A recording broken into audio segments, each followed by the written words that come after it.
All right, I'm glad you're still with us here on Morning at NTV. Kickstarter does an English comedy club suit the Ugandan audience. How do we propel stand-up comedy to greater heights? Now, when I ask that question, it doesn't mean you shouldn't prepare yourself to laugh in English. Please do. Stand-up comedy is arguably the oldest, most universal, basic and deeply significant form of humorous expression, excluding perhaps a truly spontaneous, informal social joking as well as teasing. It's the purest public comic communication, performing essentially the same social and cultural roles in practically every known society. With the comedy scene more popular than ever, there is an audience that is hungry to spend time and money on high-quality stand-up comedy. In an extensive understanding effort of this subject, we have a man who does comedy in English, and, well, it does capture a lot of attention and cracks up so many people. We have also Mr. Timothy. That particular man is called Dr. Hilary. Eh? I was going to say Onek. I have suffered. I have every... But sometimes it works in my favor. It works in your favor. Yeah, interesting there. Yeah. He's Dr. Hilary Okello. Yes. Yeah, it's interesting. We're also joined by Timothy Nyanzi. Yes. Timothy Nyanzi, your very first time on Morning at NTV. This one is a yeah, it's my first time. A user suspect. You're most welcome. Thank you very much. Doing? I'm okay. Interesting. First, tell me how you cope with being in the shadows of Hilary Onek. Like I said, has he paid you, by the way? I met him once. There's a wedding I was hosting, and he was one of the guests. So it was the first time meeting him, and he said, "Man, you're very funny." You did bill him. I did not. Why did you bill him? But I'll push the brand. You pushed the brand. Okay, interesting there. Yeah. All right. So it's something I talked about in our preamble, the fact that English comedy clubs, I know audiences within the country are heavily anchored on the local languages, and usually the comedians that do in Uganda, Ateso, is it Ateso or Iteso? That thing confuses me a lot, or Soga, tend to crack up a little bit more. The ones in English, sometimes the joke takes a minute to arrive, and then the laughing becomes a bit also comical, in its own way. But tell us about how things are going. First, let me begin with Doctor. Things are going well, especially English comedy. I think as a country, because of exposure, I think what we mostly see on TV and social media limits us and makes us feel like comedy is only in Kampala. But last year we did a tour with Salvador called Kings of Comedy. It was me, Salvador, Napoleon, Mark Vex, a lot of people were in there. We even have the Emperor here in Uganda. Yes. And we traveled over 15 districts in Kampala doing comedy. And it's only then that you know that English comedy is very powerful. Very powerful. Because in Arua, in Soroti, you're selling out over 2,000 tickets. But these are people who are coming to listen to you do jokes in English, and they absolutely love it. That's right. Yeah. Okay. That's an interesting one. Is it down to the fact that many don't capture the other languages, or down to the fact that, well, they speak English more than... I will choose to disagree, because for me, personally, I've been doing comedy for 10 years. And even before I started doing it... Man. Which 10 years are you talking about? Yeah, I started in 2014. 2014. Yes. So this, for me, brings up 10 years. But before even I started doing, it was the mic check people, the Salvadors and the Napoleons, and the majority of that bunch was doing comedy in English. So it's not that English comedy is taking a back seat. It has always been there. Maybe it's the audience to identify and know these places. One of the biggest comedy shows we have right now, filling up theaters, is the comedy Black Friday, and it's 90% English. We've been doing shows. Personally, I've done a bunch of shows, weeklies, monthlies. I've done Laugh a Little, I've done More Coffee, More Comedy, and all these shows are in English. Yeah. And even for what we are starting up, if you go to the website, the comedians are there. You will see close to 50 comedians who are doing in English. So it's for the audience to identify these platforms. Pablo has been doing comedy for a very long while, and he has resumed these shows at the National Theatre, and it's pretty much English. Okay. So English comedy is there, and it is there to stay. It's just same with music. The local language music is more popular than the English, for one reason or another, because it sits in better with the person, the audience. Okay. So yeah, but the English comedy is there. Okay. Yeah. That's a good one. Allow me ask a question. Many of us think in our local languages. For example, most of the time, I'm thinking in Talesian. And if you meet certain people, they often speak in English, but think in their local language. Yeah. How do you navigate that when you are bringing out the comedy, and then there is a possibility that you could have envisaged the concept of that particular joke in a local language, and then in a way, allow me to use the word, English-fied? Yes. How do you navigate those dynamics? I think the challenge with being a performer is it is only to one extent that you have an influence. I think there are certain elements where, as a performer, you really can't influence the reception of the audience. So, especially with stand-up comedy, there are many things that can affect your show. Your jokes can be unfunny, so people won't laugh. Or your jokes are fine, but the sound system is not the best. Or your jokes are fine, the sound system is good, but there's distraction. People are watching football in the bar or something like that. Also, the audience itself really didn't come for comedy. They came to watch maybe a musician who perform later. So you're a distraction. And when you come in, they're on their phones. They're like, okay, just leave. Leave us alone. So that also becomes. So also for the question you asked, how you try to solve that. In comedy, we have a thing called acting out. Act out. So the act outs really do help. For example, you can be saying, I was walking down the road and I met this street preacher, and he was saying, Uganda, so that now contextualizes it to a person who is, you're still an English comedian, but you've broken it down to Okay. Yeah, that helps. I hope that is not grave a challenge to affect the schedules and your ability to give the product efficiently. No, I don't think so. You don't think so? Yeah. So you have, for example, I see when you're headlining a show, there's a whole set of other guys who come before you and stuff like that. And if, for example, somebody has exhausted a lot of the jokes and teasings, how do you navigate if a man has already done a lot of the content that you would have loved to come up with? Yes. How do you navigate that? I think, first of all, it's a very good challenge. I think as a comedian, you should be able to perform at any level in terms of who you're following. That's right. Because there have been shows where I've seen comedians who, after somebody, it's called killing in comedy. After somebody has killed, like you've shut down the audience. Then you find the next person saying, let somebody else first go. So some people fear to follow up a high energy performer, but for me, get nerves. But for me, I feel like it's a good thing. That is the moment. He has set you up to a certain level, so you just have to step it up from there. Okay. So for me, it's a motivator, but also how I approach it is I also start now with my best joke. That is right. So if you're going to come in easy and then get a bit hotter towards, you say no, let me start with the big one. Okay. Because if I come in easy, they'll say the other guy was funny, but this one his network is 1 bar.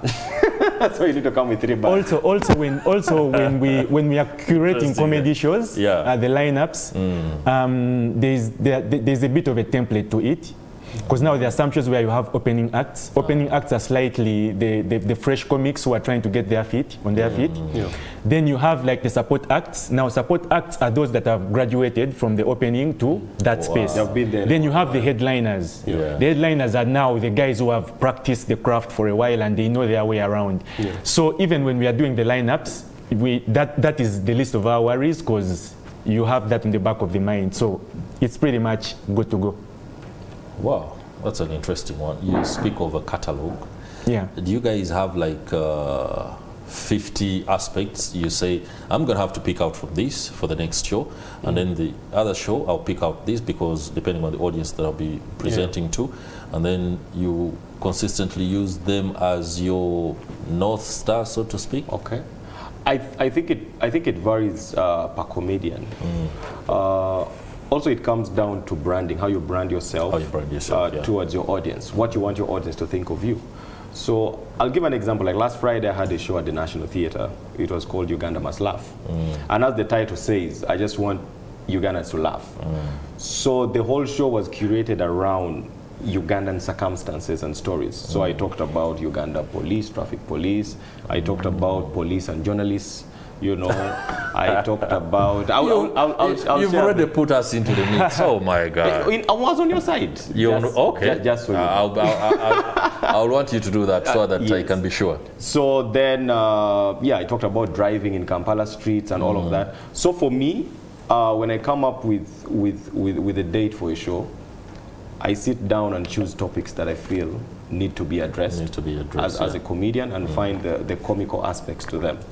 And when I have 3 or 4 topics, then I build the 40 minutes and then I put up a show. But there are also, that's why I said it varies from comedian to comedian. There are other comedians who will just write random stuff. So he'll come and the first joke is about pregnancy, then the next joke is about forest, then the third joke is about mathematics. So, but the way he curates it, still it works as a whole. It works as a whole. Yeah. So at the end of the day, the end justifies the means. Yeah. As long as people laugh. As long as they You know, the promoters will tell, you will come off stage, you say, no, the balance. You tell me one person who laughed. I will clear you your balance. Oh my God. Now you start looking for your friends in the audience. You tell them, you know, guys, it's about time that we go to work. But of course, there's also the brand. You as the comedian, how have you built your brand? Yeah. So there are people who have built their brand of comedy from the political sphere. They tackle political topics. Then there are people who, you know, tackle a relationship and things like that. Then there are those who do self-deprecating humor. You find someone is talking about their legs or their face or how black they are as a person or stuff like that. So that guides a bit. So you find that in their catalog, they have like around some 4 or 5 topics that they keep juggling around. Yeah. Which are basically their strengths, right? Which are their strengths, yes. How do you walk the very tight rope on body shaming for those that would love, for example, concentrate? I mean, when you talk about yourself, I could tell somebody out there about my being dark, and it's okay. But the moment I say you are dark, or it could be taken as an offense. How do you navigate that, especially with audiences that could be sensitive? We run, so personally I'm a comedy mentor as well. So we run open mic nights, which are basically nights, small audiences, but they're incubators for comedians. So as comedians, we come and you try your jokes there. So you try your jokes there and you refine them to a level where, okay, it is consumable for each and every one before you take it to the bigger stages. So we use those, you do multiple of those to refine the joke. So and the audience are your peers, comedians? They may not be your peers necessarily. They may or may not be. Okay. So it's even the audience that most is of this aware. Content is first time. So you grow the joke there. There's no judgment. There's no judgment. So you grow the joke there.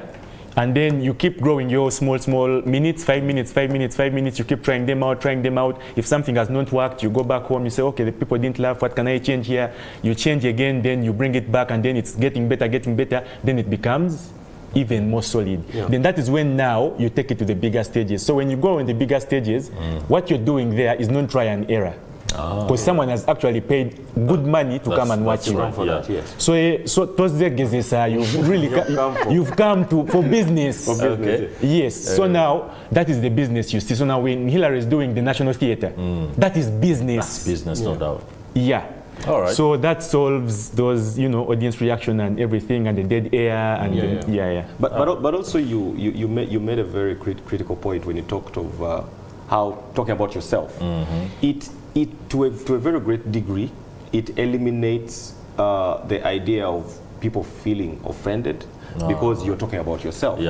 So if you come on stage, because we have a lot of comedians who are disabled or, you know, but when they're on stage and they talk about their disability, then you can't say you was doing jokes about exactly. You kind of disarm. You disarm it. Judgment. If anything, you create more awareness about the circumstances. So we have comedians with Tourette syndrome and the like, and he talks about his syndrome. That is right. But people are enjoying and laughing, but they're not laughing at him. We have a comedian who stammers. We have comedians who stammer. Yes. So he does jokes about stammering and how they've affected him and stuff like that. So so it passes. In that way, it helps you. Interesting. All right. Somebody out there would be wondering, why don't we have a bit of English comedy on air live? Temugezesa. Just do that thing so that somebody out there understands exactly what we are talking about. Before you do, I don't know whether there are types, for example, or kinds or forms, genres. I was listening to a guy online, and he has this consistent joke where he talks about how news of marriage is announced among women and among the men. Yes. I find it very funny. And he has that otherwise not very, assuming presence. It's as if he's not even joking. It's very calm. Yeah, he's very calm. And he talks about the fact that for the women, it is a grand occasion, and then among the men, it's like an announcement of a grave disease. It's like he's suffering. Yeah. I also heard about it. How did you know that you're getting married? And stuff like that. But anyway, I was just bringing that as something. I know it could be a genre where you talk about the issues within the settings of life as your audiences could quickly relate with. Let me leave the audience to you right now. Don't worry about me. Sometimes I can be very serious. There are things, including things like parody, genres, form critiquing. Those are serious things. But this is a show. Now, let's simplify things a little bit. Yes. Who goes first?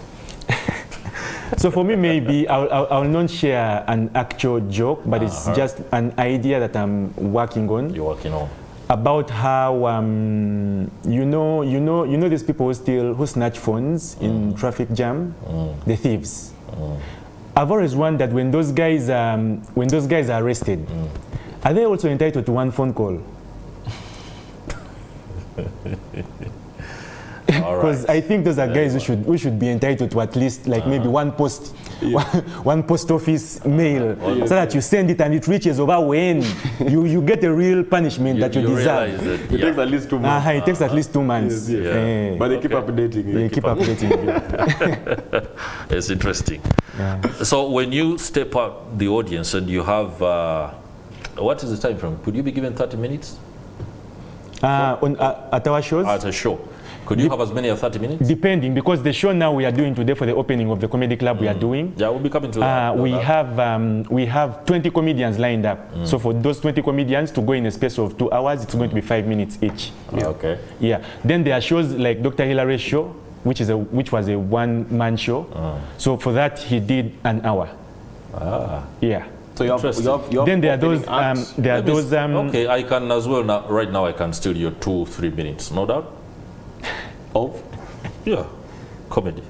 You should. Please. You should. Take it on. Yeah, I thought you were saying you want 2 minutes to perform. Take it on. At the show. Me to perform? Yes. You want to lose an audience? People will pay to leave. People will be like, damn, you guys, what are you thinking VIP about? To get out? Just to get out. Okay, we just want the feel of English comedy, how it goes down as a show, and what somebody should look out for. But then also, the other thing is, which I keep telling people, is that comedy works best in a comedy space, which is something many people think is weird, but that's the rule of comedy. You can't. My first time of doing comedy was at a live band. At a live band event, I used to have a friend. I used to have friends of mine who had live band. Live band quite early. So I told them they used to perform, and then at around 9:30 they take a breather, a 15-minute breather, and then they do what? And then they resume with like an hour and they finish. So I told them in that breather I can come and do what? And make people laugh. Interesting. So I came through, I did my jokes, people looked at me. But then I learned a very big lesson that those people are not there for comedy, they were there for live band. They were there for live band. So comedy is best performed in comedy spaces. So so your mind is, you're going for a comedy show. You're right, I understand. I need to get what I want. If I come for comedy and I'm like, there's a lot of stress, and I want to laugh a little bit, and then all of a sudden I don't find the comedy, I'll be annoyed. Just like the guys who come for band, and all of a sudden there's a guy who's attempting to make who is making a speech. You know, interesting there. There's a couple on a date and you're interfering. It hasn't done something for us on air. There you are. So recently, I want to let you guys know, for the first time, Chris, for the first time this year, I flew business class.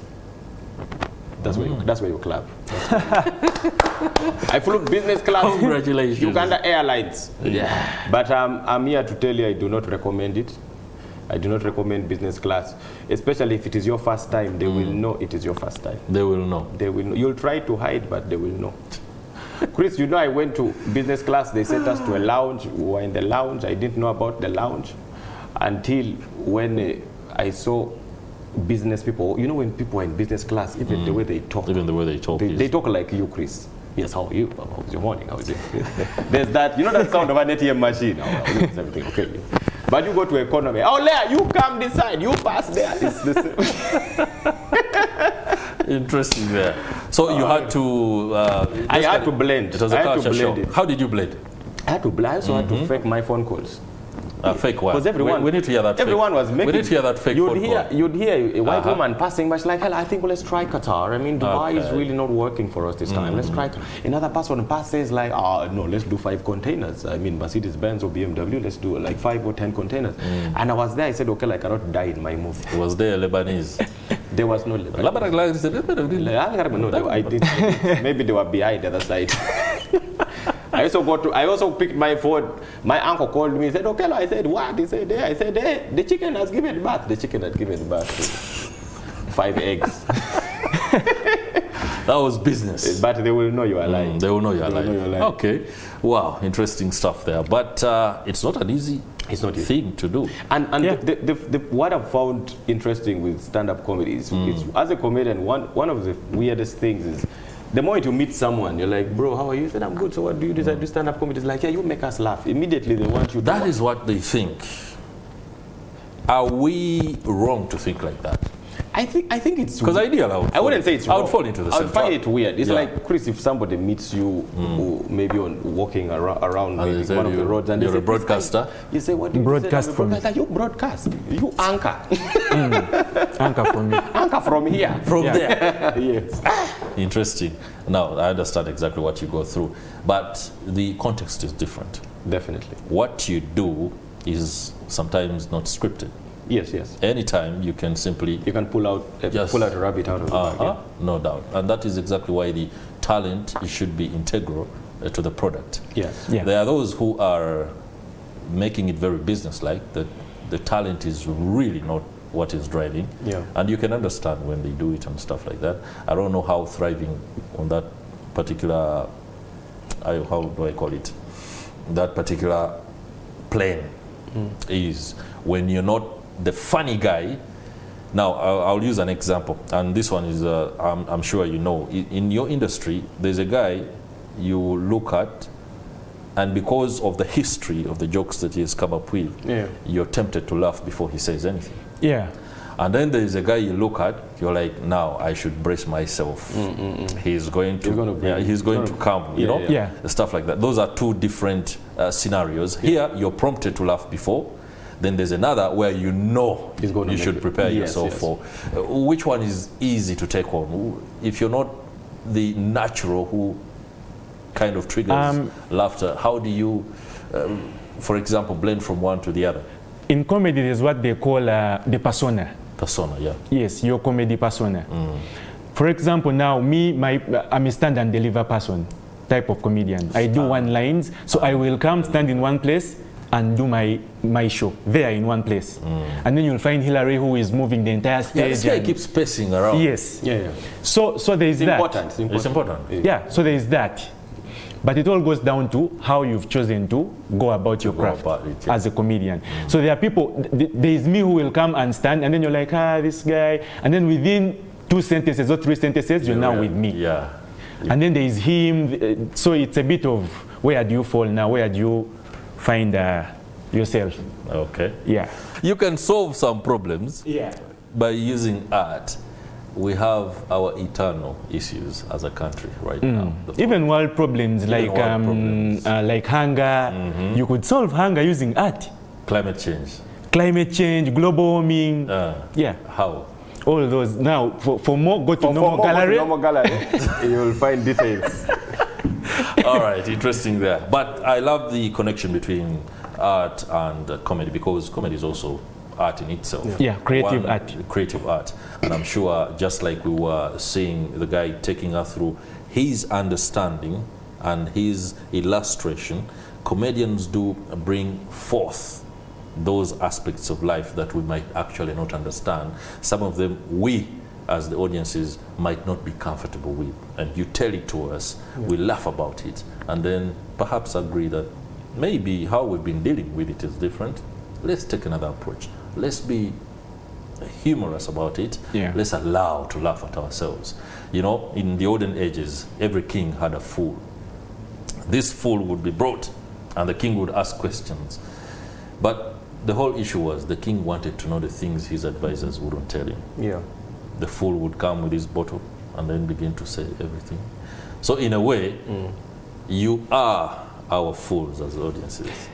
You tell us the things we aren't comfortable with. We take that in good heart. In good heart. No doubt at all. That is in line with something you talked about earlier, where you must be careful on how to tread that thin line between offense and fun. I'm glad you took the very positive one. Technology, how is it affecting your art, your business, and how are you onboarding?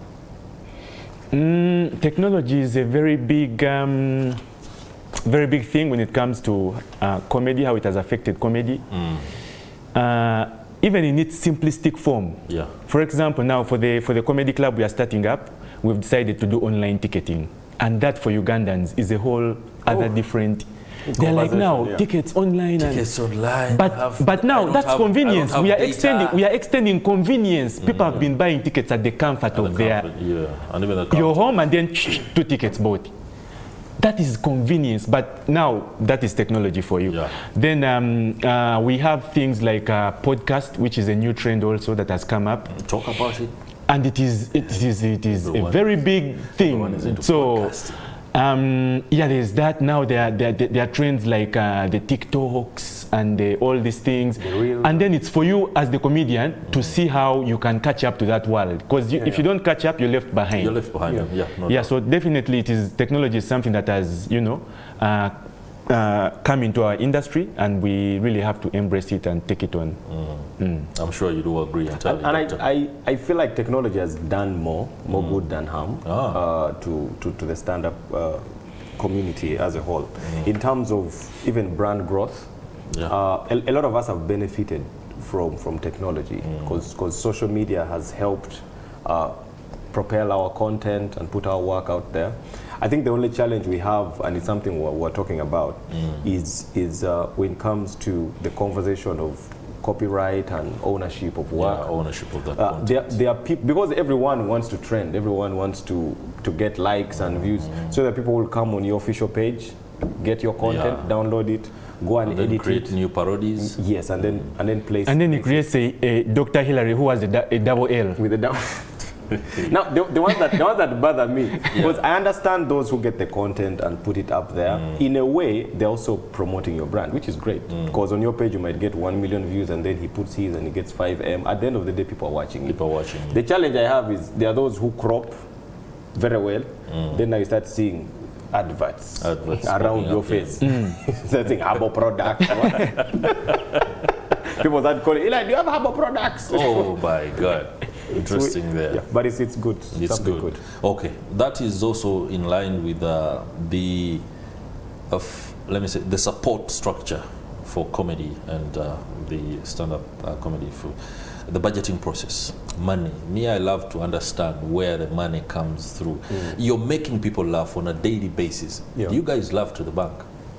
Sometimes, yes. Sometimes. Sometimes the bank laughs at you. Put your ATM card and it just throws it back out. Said your account balance is too low. Okay. It's not only too low. What is the money? What is the business imperative in comedy? If a show is being, if you're hosting a show or if you're headlining one, I don't know the dynamics. It depends. When you're headlining, you're the big man. When you are part of the, is it cast? Yeah, if part of the lineup. There's another guy who's coming through. There's some money for that, but not the kind of money that the other guy will be getting. Yes. As long as it makes perfect sense for each party within the industry to be able to go home and put bread on the table for the little ones. That is important. Yeah. You guys, on the money issue, we're good? You have managers?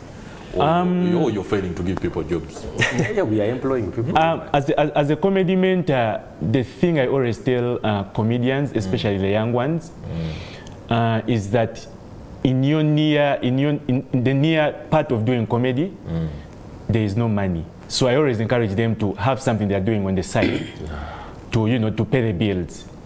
Because in your near part of doing comedy, you're going to be doing the open mics, trying to get on your feet, which don't pay. But then the more you do it, the more you keep doing the comedy, then you become better, and then now you get into better spaces. You find yourself being called on these paying shows, and the money gets better. And then to the level where now you're doing the shows, the big shows like Hilary has done, then you're even flying, you're doing shows outside the country and things like that. So yeah, the money is there, and there is money that is good. Me, there are shows I've done for just 5 minutes. You're on 5 minutes on stage, and you're paid. And the money you're getting, you clear like 7 months of debts. You call your landlord and you abuse him. Yeah. Like, but so the money is there. Your hair is like, okay, love your landlord. I know, but you need to start combing your hair. Because you can pay 12 months. Because you can pay. Yeah. Interesting there. All right, we're out of time, so we're going to use the remaining 2 minutes each. One, to speak about, how we are moving forward, especially in light of the English Comedy Club. What are the aspirations? What should it achieve? Yes. For those of you who are watching us, we have a new stand-up comedy club. I would say the fully fledged English stand-up comedy club coming up. It's called the Laughing Marabustok, and the people always ask us where does the name come from. It comes from the phrase the laughing stock. And of course, Marabustok is one of the most popular birds in Kampala. In town, those of you who know a Kalori, yes, the Kalori that is the thing. The Marabustok. So it's called the Laughing Marabustok. You can check out the website, laughingmarabustok.com. We shall be located at Donnell's Bistro and Lounge in Ntinda, just a bit opposite Capital Shoppers in Ntinda. That's where we shall be located. Tonight is when we are opening the club.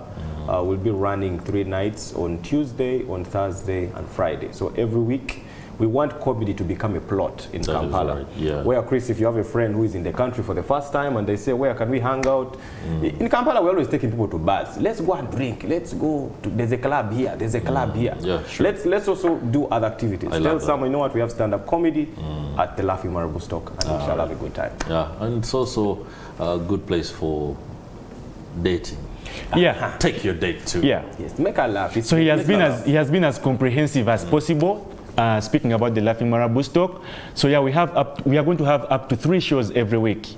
So the Tuesday show will be free, and then the Thursday and Fridays will always be ticketed. So check out our website, laughingmarabustok.com.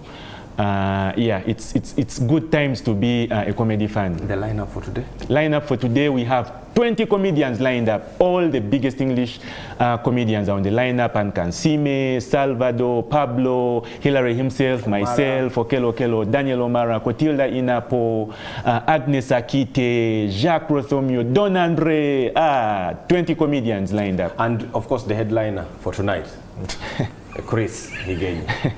And before we came on air, I think we had 8 tickets left. Yes. Wow. Yeah. So, interesting. But even if that gets sold out, we still have. You can book for the other shows next week. All right. Get to X. I can be able to deliver some of those tickets for you, and ensure that you have good plot. That should be plot beginning today, tell somebody, baby, can I take you out? And then you go and listening to some really good stuff in as far as English comedy is concerned. That will do it for this edition of Morning at NTV, this 21st day of March. It's been a pleasure having your company right from 7 o'clock when we got underway with the fire and the aggressive fitness session that had Moses Golola of Uganda. He will be with us Monday to Friday. He's also a comedian in his own way, but he comes really hard on you, especially if you go for a fitness session. On behalf of the team behind the scenes, many thanks. It's been a pleasure. Have yourselves a nice day. I'll see you on Monday.